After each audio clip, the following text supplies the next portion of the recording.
Asisakwazi ukukhuluma nogogo, khuluma kokusithi nezinto amavasha abahlosile bathi uzokhuluza ugogo bewe. Asisakwazi ukukhuluma nogogo bungayesethi wewo. Siyakhuleka kunina abakhulu, hayi khona bogogo nomkhulu. Igama umfoka mbanje itsizwa simbiza ngonduna kanjaba. Hayi khona yasuke yahlala impungu sihlephlela ulwazi. Izinto zaqala zakhanya nenkinga zaphela emphela njaba. Isisa kithi siyakhala sekukhona nenyanga zamanga. Izinto sakithi siyahamba engathi sekukhona abafundisi bamanga. Inobudlungwane kaNdaba, udlungwane lombelebele olwadlunga emanxulumeni kwaze kwasa amanxulume esibekelana. Nina bakanodume ehlezi kaMenzi. Ngimpunga yesintu ngiyakhuleka umhlaba wonke nasendaweni zonke la khamba kufinyela khona lo mfanekiso oqoshiwe.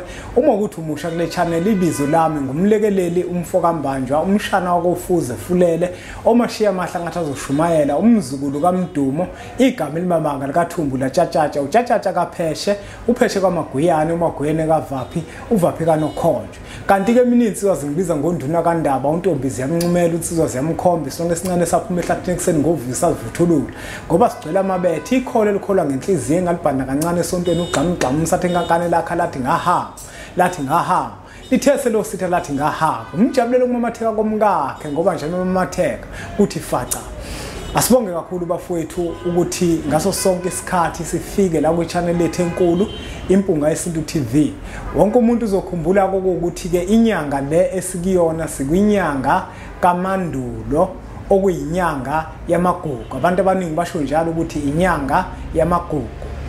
Kodwa ngokwesintu sethu inyanga kaMandulo. Uzokhumbula ukuthi uma ufunda incwadi esihloko sithi sithini isintu kukhona la kuchazwe khona ukuthi izinyanga zonyaka uma ziqala unyaka ngokwesintu sethu awuqali kwinyanga kaMasingana kodwa unyaka uqala ngenyanga kaNcwaba.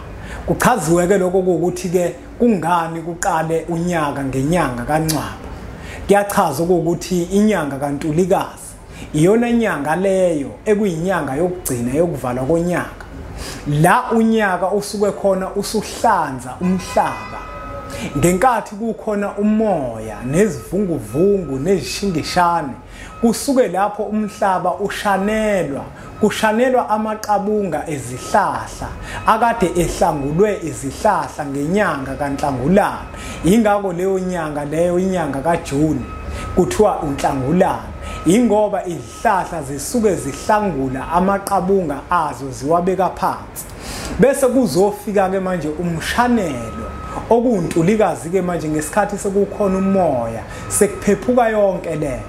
Lapho kusuke sekulungiselwa ukuthi ke manje nakunyaka uzoqala ngenkathi izwe lilihle lincwaba incitha buchopho kanye inqaphele ezaziqaphele ogqayinyanga njalo njalo.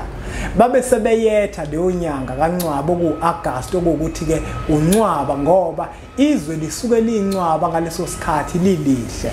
Okwakuke kwenzeke ke na kwakuthi makuqhubeka isikhathi bese kuqhamuka inyoni. Uyizwe lenyoni manje sithi phezulu komkhono. Uma abantu beyizwa leyo nyoni imemeza kanjalo ithi phezulu komkhono babecabanga endulo ukuthi yini yayenziwa endulo yini yayenziwa emandulo uma sekukhala lenyoni ethi phezulu komkhono. Kusho ukuthi asithatha amageja silime bese siqale manje senze njani na sitshale. Okusho ukuthi ke inyanga le okanye lesikhathi sesikuso njengoba kuthiwa umandulo yilapho kwandulelwa khona ukulima nokutshala ngesizathu sokuthi inyoni ekade imemeza ithi phezulu komkhono bese beyakhumbula bethatha amehlo abo bawabhekise endulo okuwukuthi endulo kwakwenziwani uma sekuyilesi sikhathi sekukhala inyoni uphezulu komkhono. Emandulo kwakukade kwandulelwa ukuthi ke manje kuyalinywa kuzotshalwa. Emandulo babecabanga emandulo ingakho lenyanga babe sebeyetha bathi umandulo ngoba babecabanga endulo babecabanga emandulo okuwukuthi emandulo kwakade kuthathwa amageja kulinywa uma sekukhuluma lenyoni ethi phezulu komkhono bese bayandulela inyanga yokwandulela ukulima nokutshala. Uzobona nawe ngakini mhlambe kumanje nasebeyaqala manje balungiselela kona ukuthi bazotshala. Uma uzotshala ke uqala ngokulima kuqala kuyandulelwa ngenkathi ke manje nake sekutshaliwe ke lokho okutshalwayo kube sekufufusa ngenkathi kuqala kuqhuma phansi kumila. Ilapho ke sekuvela khona inyanga ke lekuthiwa ubani umfumfu. Kodwa ke asingayi ke lapho ukuthi ke inyanga sizichaze zonke. Labe sikhona besifuna ukuchaza ukuthi lenyanga esikuyona inyanga enkulu kakhulu, inyanga kaMandulo, inyanga yokwandulela izinto eziningi. Uzokhumbula ukuthi ukudla ngezikhathi zasendulo kwakuyinto eyayiqhuma phansi enhlabathini ngokuthi abantu batshale. Ukutshala ngiyona ke into eyigugu kakhulu. Yebo nokufufusa kwako ukudla ngenkathi kuqhuma kufufusa lokho okwakutshaliwe baze bethe lenyanga ke kuthiwa manje ubani umfumfu ngoba naku kusuke sekufufusa lokhu okusuke kutshaliwe. Hayi kulungile bafowethu uma ukuthi nezinye inyanga zonyaka niyafisa ukwazi umlando wazi khona incwadi esihloko sithini isintu ikhona la sibhalile khona sachaza ukuthi inqaphele okanye ogqanyanga babebuka ini uma betha izinyanga zonyaka. Sikuyona ke bafowethu inyanga yamagugu siyacela nathi ukuthi siyimpunga yesintu abantu lobacabange emandulo ukuthi emandulo yini ekade yenzeka.